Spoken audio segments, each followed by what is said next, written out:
अकोला येथील तत्कालीन आरोग्यसेवा उपसंचालक डॉक्टर कमलेश भंडारी आणि जिल्हा आरोग्य अधिकारी जिल्हा परिषद अकोला डॉक्टर गाडवे यांनी सरळ सेवा भरती 2024 घोटाळा जनतेच्या लक्षात येऊ नये म्हणून अकोला येथील जिल्हा महिला रुग्णालयातील निविदा अनियमितता प्रकरणात 3 निर्दोष अधिकाऱ्यांचे निलंबन केले, ज्यात माजी जिल्हा शल्यचिकित्सक डॉक्टर तरंग तुषार वारे, जिल्हा महिला रुग्णालय अकोलाचे वैद्यकीय अधीक्षक डॉक्टर जयंत पाटील आणि प्रशासकीय अधिकारी श्री डांबरे यांचा समावेश होता।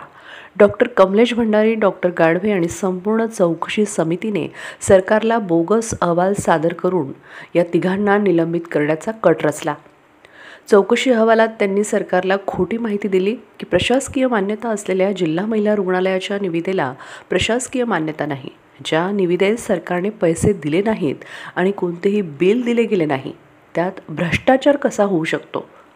खरं तर तत्कालीन जिल्हा शल्यचिकित्सक डॉक्टर वारे यांच्या पदोन्नतीची फाईल सरकारकडे प्रलंबित होती आणि श्री कमलेश भंडारी यांच्याविरुद्धच्या तक्रारीमुळे डॉक्टर वारे यांना अकोला येथील आरोग्यसेवा उपसंचालक पदावर बढती मिळण्याची शक्यता होती।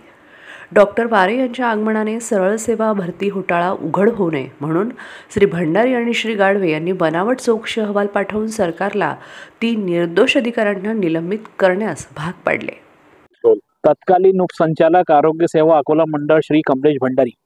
आणि अकोला जिल्ह्याचे जे जिल्हा परिषदेतील जिल्हा आरोग्य अधिकारी आहेत श्री बळीरामजी गाडवे, या दोघांनी मिळून संगनमत करून जे घोटाळा 2024 मध्ये सरळ सेवा भरतीमध्ये केलेला होता, तो घोटाळा लपवण्याकरिता माझा थेट आरोप आहे की तो घोटाळा लपवण्याकरिता चौकशी अहवाल जे 3 अधिकारी निलंबित आता झाले, जिल्हा शल्य चिकित्सक तत्कालीन डॉक्टर वारे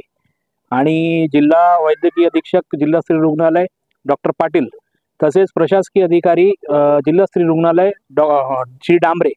हे तिघांचा जो निलंबन झालेला आहे, कुठं ना कुठं या निलंबनाच्या राजकारणात श्री भंडारी यांनी चौकशी अहवालात घोळ करून या तिघांना निलंबित केलेला आहे। कारण डॉक्टर वारे जे तत्कालीन जिल्हा शल्यचिकित्सक होत्या, त्यांची प्रमोशनची फाईल शासनाकडे पेंडिंग असल्यामुळे ते इथं उपसंचालक आरोग्य सेवा बनून येऊ नये आणि ते जर उपसंचालक आरोग्य सेवा बनून येणार तर सरळ सेवा भरती घोटाळ्याचा बिगुल फुटेल। याकरिता एक बोगस चौकशी अहवालानुसार ज्यामध्ये प्रशासकीय मान्यता टेंडरला आहे, ज्या टेंडरला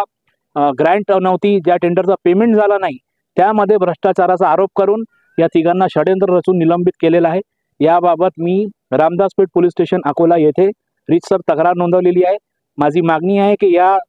अधिकाऱ्यांवर आणि संपूर्ण चौकशी समितीवर नियमानुसार गुन्हा दाखल व्हावा।